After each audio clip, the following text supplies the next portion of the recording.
There we go. All right. Good morning. Welcome to the MLM Lunchtime Leadership Show. So we're going over the book Talent is Never Enough by John Maxwell. And we are on chapter 7 today. But before we jump into that, we're going to go ahead and invite some people on here.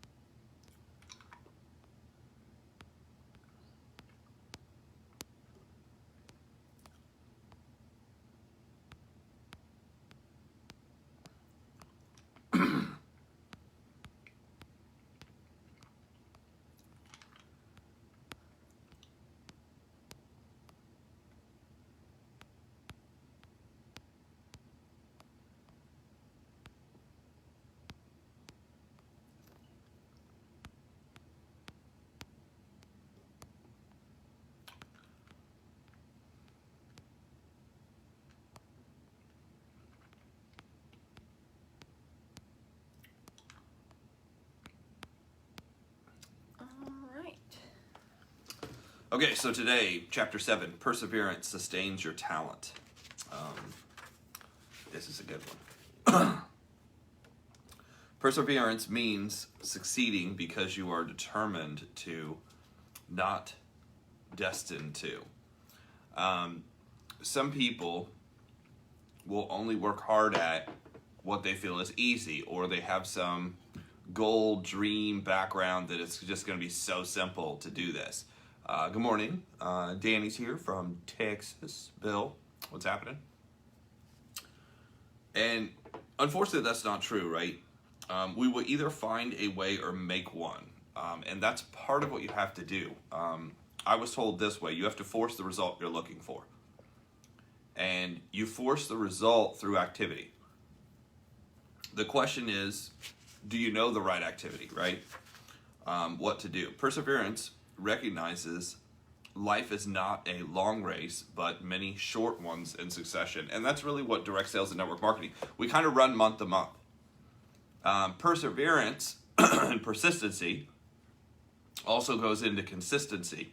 How often are you doing it? Danny's here, Dave's here, what's happening? So it's not just doing the work, but doing the work consistently and pushing through the times that aren't fun and pushing through the times that it doesn't seem like it's working. Because most of, especially when you get something to take off, most of what you're doing isn't visual, right? Dave, what's up, man? Most of what you're doing isn't visual. It doesn't show up right away. It doesn't take off right away. And that's, obviously a problem. It says success consists of a series of little daily victories. So you're successful every day if you went out and did the right activity. The problem is you can go out and do the right activity and it doesn't show up right away. And then you do the right activity and it doesn't show up right away. Bess is here. Hello. And you keep doing the right activity and you start to question whether you're on track, right? You start to question whether it's working for you, because most people not only want success, but most people want overnight success. And if they don't have overnight success, if they're not a 30, 60, 90-day wonder, they're like, okay, this is it for me. Which is exactly what this chapter is talking about, is you have to persist longer than that. And that's why it's so good to keep a record, a track record of what's going on. A track record to say, am I still on the same path, or have I jumped again? And this was just a problem that I had in the beginning when I didn't understand the principle. I didn't have the confidence. I didn't have the persistency. I didn't have the consistency. I started writing down what I was doing. And what I realized is about every 60 to 90 days, I'd get frustrated. I wasn't a 90-day wonder, and I switched to something else. And then I switched to something else. And then I switched to something else. And what happened is people knew I was motivated, but they also knew I was crazy. In a way. I mean, it just like, I wasn't getting people to join me. Why couldn't I get people to join me? Because every 90 days it was something different. And people are like, this person is not going to stay the course. This person is not somebody I can count on. They're not responsible. So I eventually got to a point where I'm like, I'm going to pick one thing, and that's all I'm doing. I'm going to master that one thing. And I have to get it to at least 6 figures, minimum. And 6 figures without me killing myself to do it, but 6 figures the way I want it, before I'll even entertain doing anything else. I don't care if it's hard. I don't care if it takes longer. I don't, like, none of that matters. It's just staying the course. 3, perseverance is needed to release most of life's rewards. So, you're not going to see momentum in anything giving it a 60-40, 70-30, 80-20 persistent activity. It's just not going to take off. You have to put the hammer down. You have to put the pedal to the metal and sustain that for quite a while to basically build up any momentum. Momentum is your best friend, as John Maxwell talks about in his books. Momentum is your best friend when you get it going, but momentum is one of the hardest things to build. Why is momentum so hard to build? It should be pretty easy, right? I'm doing the right thing, it should take off. Momentum's hard to build because we have to sustain not only the same activity, but the same energy level over a long period of time, which means you can't let life's BS stop you, get in the way. Unfortunately, most of us do. Most of us have something happens at home, something happens to our health, something happens to the kid, something happens to the dog, something happens to the cat. And all of a sudden, we get completely off track for a day, 6 days, 10 days, and we look up and half the month is gone, or an entire month is gone, or in some cases, an entire year is gone. We were just talking a year ago, we were in Salt Lake City. And what's crazy is the ones that were with us in Salt Lake City are all super succeeding. Mm-hmm. We were just talking about this late last night with a group of people because we have another person that's about to jump another level. Actually, we have 3 people that are about to jump another level, and they're like less than $50 in volume away from these new levels. And ironically, coincidentally, they're all the people who were doing it a year ago. Those are the people who move up. But most people want that instant, you have 2 things. You have instant success. I need instant success, which is a smaller amount of people. And then everybody else that's like, I'm just going to be slow and steady. I'm like, no, you're just not doing anything. The slow and steady is convincing yourself that you're not working. Many of life's failures are people who did not realize how close they were to success when they gave up. Thomas Edison. I mean, sometimes it can be right underneath your nose, but because you're not aware, because you're distracted by all this other crap, you're sitting on success, literally, and you don't know it. 4, perseverance draws sweetness out of adversity. So eventually, you fall in love with the process. I don't talk about, some people talk about the grind, I'm grinding, and that's not really, from the outside, that's not really attractive. From the inside, meaning inside the company, inside, and it's really inside the inner circle.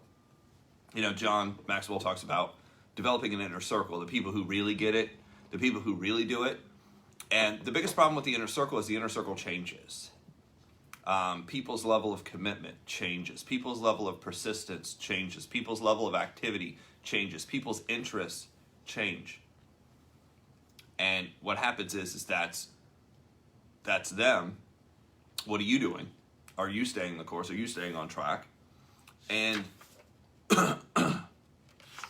what eventually happens is you fall in love with that work. Even though some of it may not be the favorite thing to do, it's like when you're out, it's like the game of memory when you're turning over cards and you're like, I'm just looking for the match. I'm looking for the match. I'm looking for the ones that get it. and you turn over card after card after card after card after card.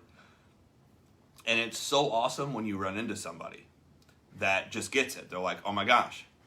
It's not so much that I'm trying to get you to do this or get you in, but it's like we're looking for people who are looking for us. And they don't even know they're looking for us.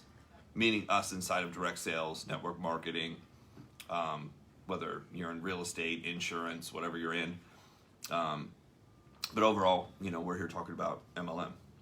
5, persistence has a compounding effect in life. John Maxwell talks about this, about the compounding. Darren Hardy talks about the compound effect.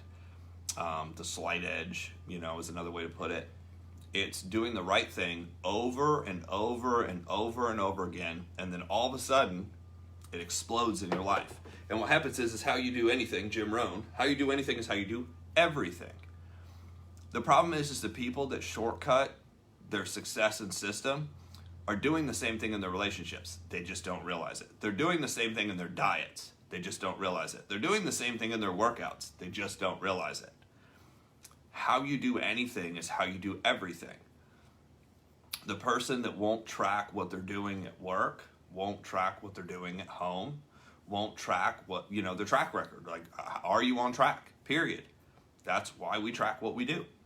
And it's one of the things that helps you become persistent, because then you can't, it's very hard when it's written in front of you. It's harder to lie to yourself.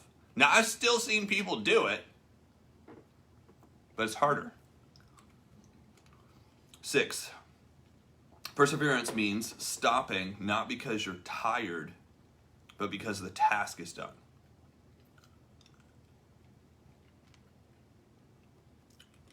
Meaning finish what you're doing. Finish what you're doing. It doesn't always have to be you complete the overall, but you have to complete the task of the day. I think that's the main thing, the task of the day. The success is like wrestling a gorilla. You don't quit when you're tired. You quit when the gorilla's tired. You have to get things to a certain point to back off. Everybody wants a vacation. They're like, I've worked hard for 30 minutes. Now I need a vacation. Typically. Mm-hmm. Whether it's 3 days, whether it's 3 hours, whether it's 3 weeks, some people will give something almost 3 months, almost. And they're like, oh, this just isn't working for me. Mm-hmm. But again, it's hard to see what is working and what isn't working when you have never done it before. Have no perspective on it.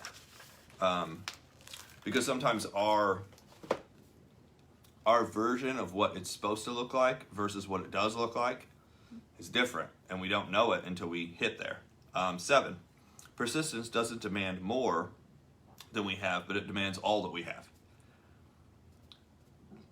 If you want to push yourself through, whether it's a workout or the business, and I can relate it to working out because I learned this from a couple different people inside the industry, but they talk about when you're working out, your brain tells you to stop at about 40% of what you're capable of. Think about this. Your brain tells you to stop with 40% of what you're capable of. So if you're lifting weights, let's just say, and you're doing leg press, leg extension, and you get to 10, and your brain's like, ooh, this is sore, this is hurting. I don't know what's going on. I don't know what's wrong. Your brain will say, stop, don't do this anymore. You're good. You've done enough. Woohoo, you can feel it. But if you're at 40% and you're at 10, then that means you can go 15 more. So this is one of the things that I learned from Tom Platz. He's was a nationally world-ranked bodybuilder, won several different contests. I can't remember all of them. But basically worked out during Arnold Schwarzenegger's days. Still known, think about this, 40 years later, he's still known to have the best legs inside of bodybuilding, which is insane. And he says, you know, you're going to quit 40% of what you think you're capable of. And he goes, I never wanted to leave the gym a loser. I never wanted to leave the gym a loser. And what a loser was is you had more to give and you didn't do it. So he would, I mean, his intensity level was 25 times that of anybody else's. And he's like, you know, the reality is I wasn't really that gifted, you know, genetically. I wasn't that gifted because some people's genetics just allow them to do things, it seems like effortlessly, especially when it comes to physique, right? Physique is very difficult to build. And he's like, look, I realized that there was so much more I could give. And he teaches seminars and workshops all the time. And I was watching one late at night. And he had this group of guys who were like, they wanted to get into bodybuilding, they wanted to compete. And he goes, okay, well, let's see what you're really capable of. He goes, let's warm up. And they warmed up.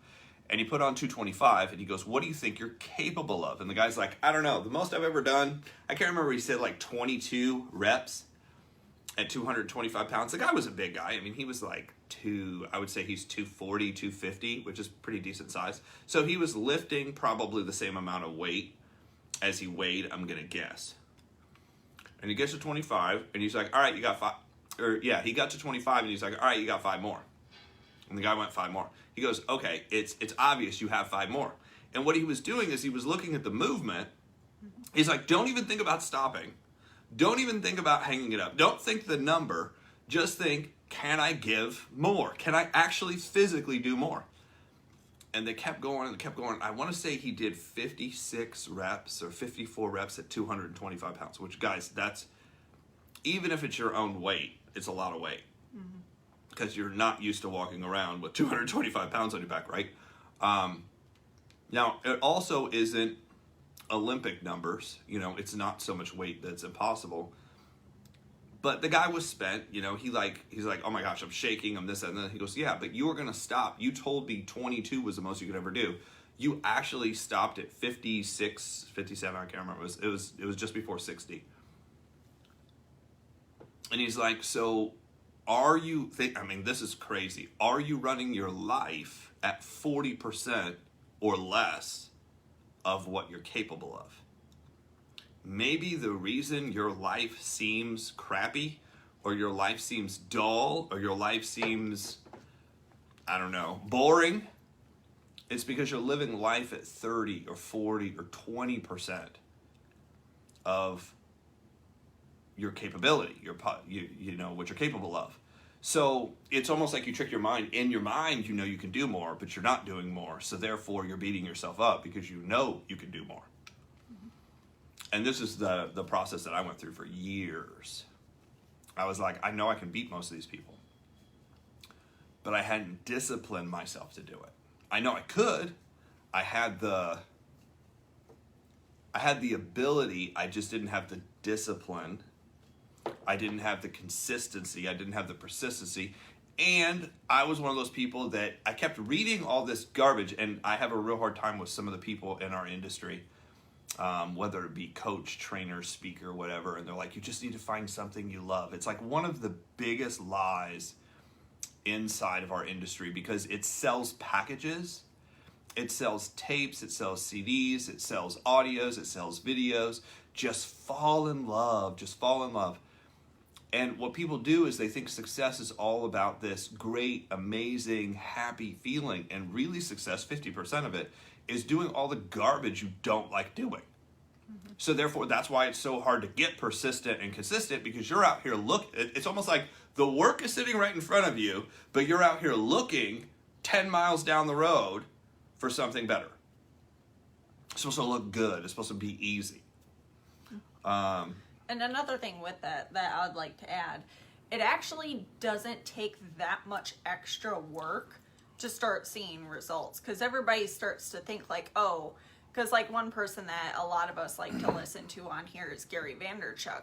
He, like, everybody's functioning at 30 or 40%. These other people are just pushing just a little bit further, where they're pushing to 50 or 60% of what they're capable of. And just that little extra boost is actually what gets you going and what keeps that momentum flowing. It actually isn't that much extra work, but it's focused work. and you're actually taking up your day with stuff that is more of a priority, and you're not filling your day with a bunch of garbage, and it's just getting that extra focus and then staying on it, that actually helps. It's not that much extra work. People seem to think that. They're like, oh, well, these people aren't human. They spend night and day doing all this stuff. It's really just it's really just more focused effort than it is just a lot of work. It's just most people don't want to put in that extra work to actually have that success. So, the 5 enemies of persistence. Number 1, he says a lifestyle of giving up. I think it's more than a lifestyle of giving up. It's actually a habit. It's actually a habit of giving up.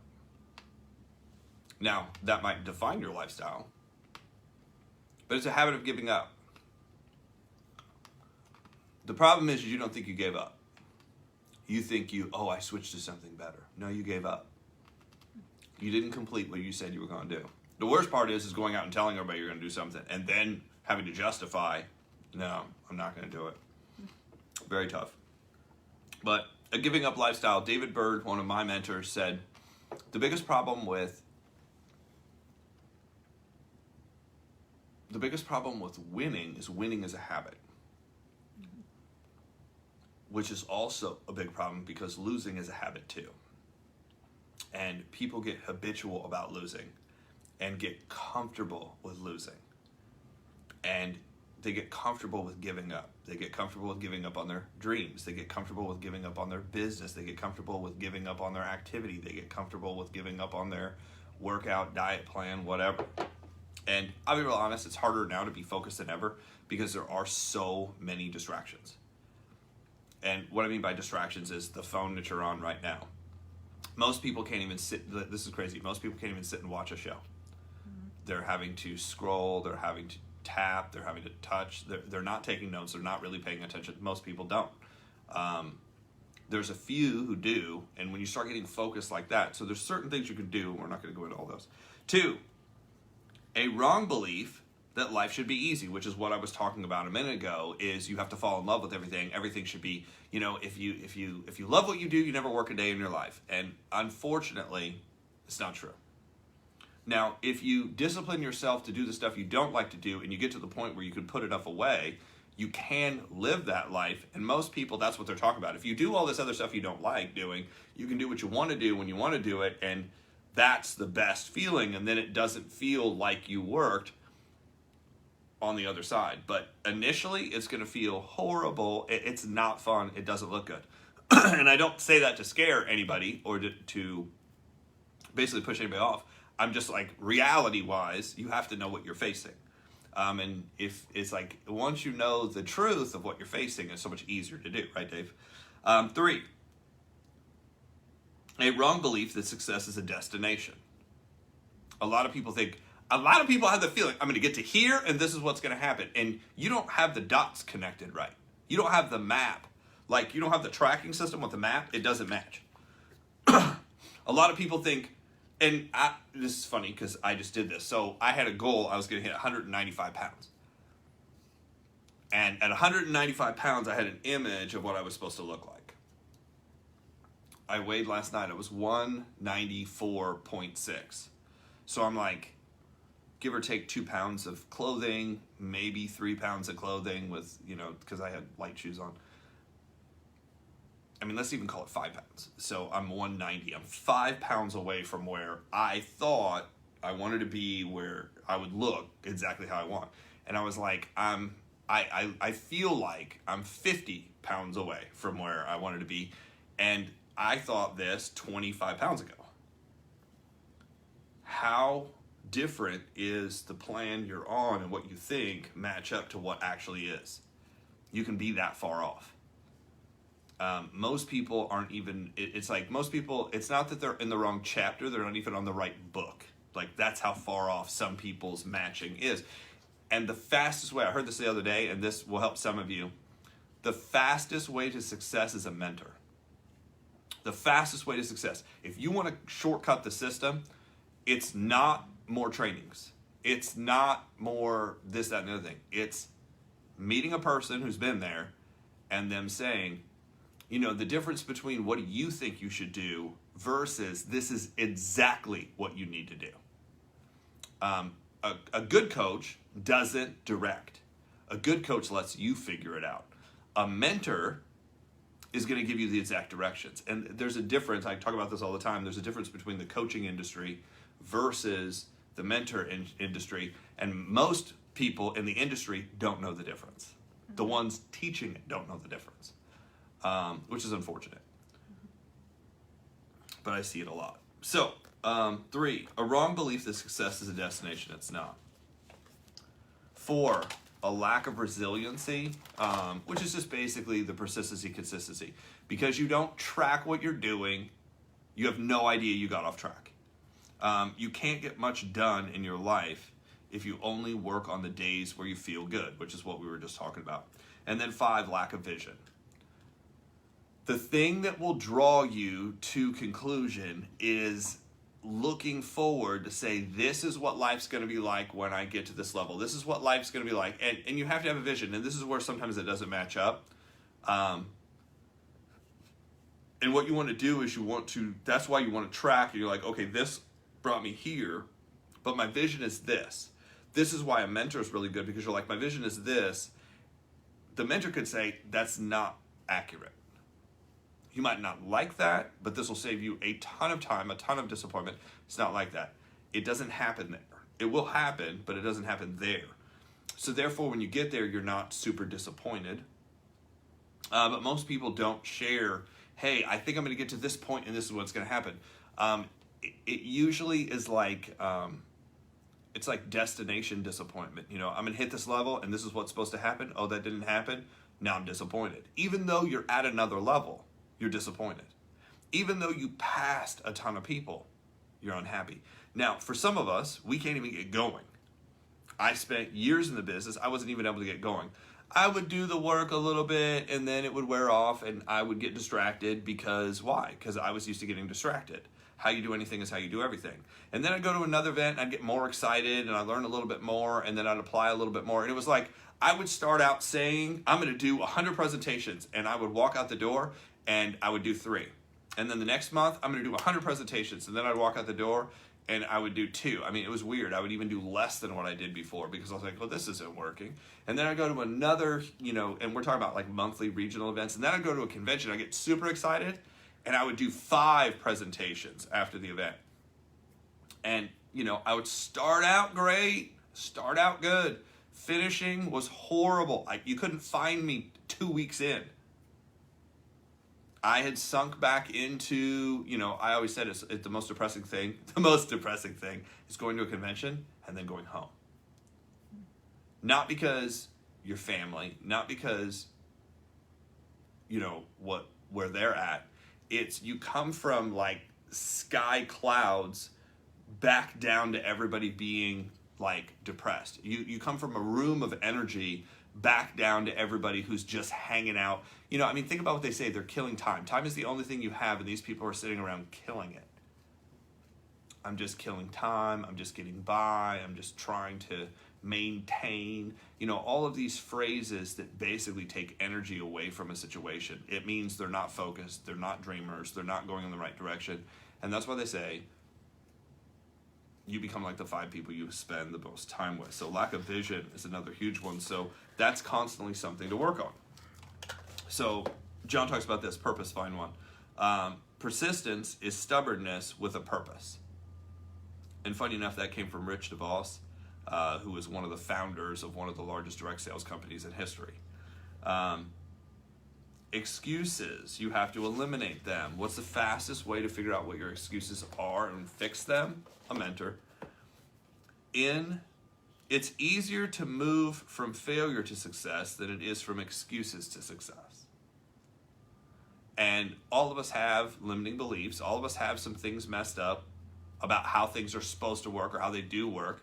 And until we straighten those things out, it's like you can go if your version of, I mean, I'll just give you, this is, if you think your coffee cup is a hammer and you go out and you try to hammer every single day, and every day you break the cup and every day you don't complete the task, there are some people that blame themselves, never thinking that they had the wrong tool in their hand the entire time.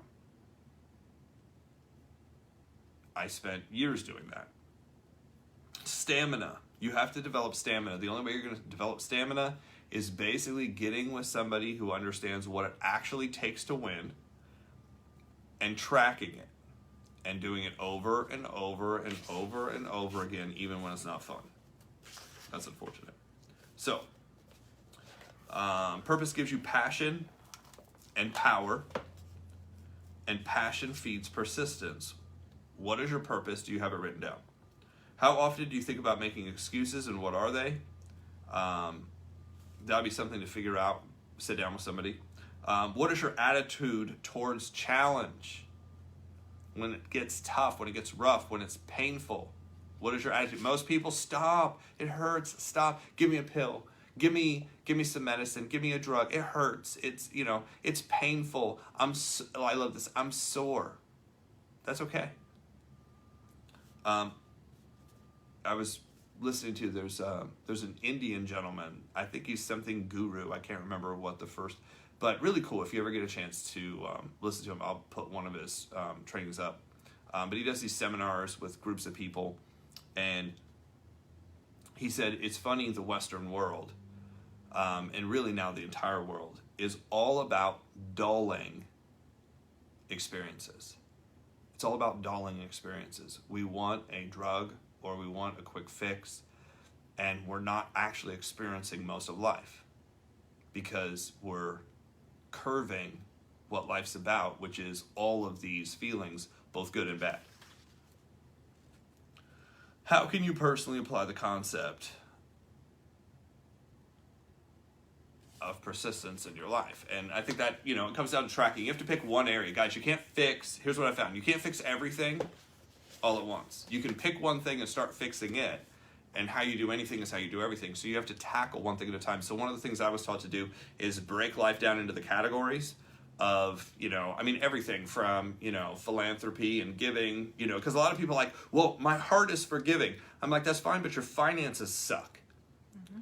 And if your finances suck, you're not able to give quite as much, right? So you have to fix things in order. You want to fix giving, but you're not making any money, right? So that's kind of hard. You're like, yeah, but it's not about money, it's about giving. Bullshit. Feed somebody on how you feel. But I feel my heart's, that's great. How are you feeding them? Because, homeless people need food, right? They need shelter, they need medicine. How do you do that without money? Now, I'm not saying you can't help somebody without it, but it's a whole lot easier to do that. So maybe you want to focus on business. Well, I want my business to explode, but money's not important. That's unfortunate because that's not how it works. And that's my point where people disconnect. That's not how it works. Money's not important to you. Money better be really important to you really fast, or you're going to have a really crappy business, and you're going to attract people who aren't money people. Mm-hmm. And you want a balance. It can't be all money people. It has to be money and mission. But saying you don't have any, I just don't care, or that's not important to me is I would never want to follow somebody like that, ever. It's just not important. It is important because that's how everything runs until we're gone, and then it's not important. You can't take it with you, I understand that, but that is how things work. 2/3 of the world, 2/3 of the world runs on an economic system. That's unfortunate, but that just is the way it is. We need food. That's unfortunate that we can't just breathe air and everything work out. They'll probably start charging for that too. So that's what we got for today. Tomorrow is chapter 8, Courage Tests Your Talent. So we'll start there. What else? I think that's it. I think you pretty much covered it. So with that is what we have for today. If you guys haven't yet, go to the MLM Lunchtime Leadership Show Facebook group and join that group, because we will be uploading these videos to there and also to YouTube. So that way, if you miss us one day and you want to go back and watch it, we will be there. So with that, that's what we have, and we will see you guys tomorrow.